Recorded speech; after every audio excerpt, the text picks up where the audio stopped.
اور ممکن ہے کہ اس ہفتے یا ایک آدھا ہفتہ اور ڈال کے عمران خان صاحب کی ملاقاتیں دوبارہ شروع کروا دی جائے.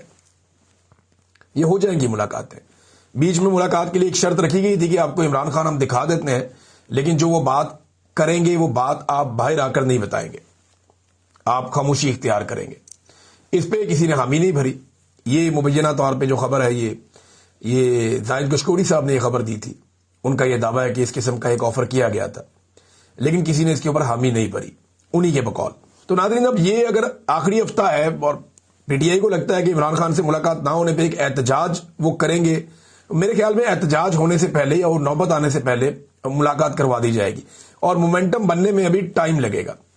مومنٹم بن تو رہا ہے، لیکن ابھی جو پراپر ایک مومنٹم بنتا ہے ایک تحریک کا، مجھے اچھی طرح یاد ہے عمران خان صاحب جب کوئی تحریک شروع کرتے تھے تو پہلے بہت سارے جلسے کرتے تھے، 1 2 3 4، وہ ایک دن میں 2 2 3 3 جلسے بھی کرتے تھے اور اتنے طوفانی دورے کرتے تھے عمران خان صاحب ہر طرف کہ بہت ایکٹیو آدمی تھے وہ. 70 سال کی عمر میں کمال جلسے کر کے عمران خان صاحب پورا ایک مومنٹم بنا لیتے تھے.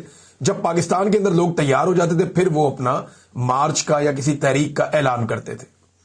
اب اس وقت جو ہے پاکستان تحریک انصاف جو ہے وہ مہینے میں ایک آدھا جلسہ کرتی ہے یا مہینے میں 2 جلسے کرتی ہے، تو وہ مومنٹم تو نہیں بن رہا نا. عمران خان صاحب نے تو ورلڈ ریکارڈ لگایا ہوا ہے جلسوں کا جب انہوں نے مومنٹم بنانا ہوتا تھا.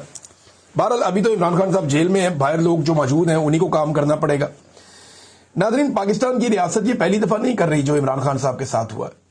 یہ انہوں نے 1971 میں بھی کیا تھا اور پھر اس کا خمیازہ بھی بھگتا تھا.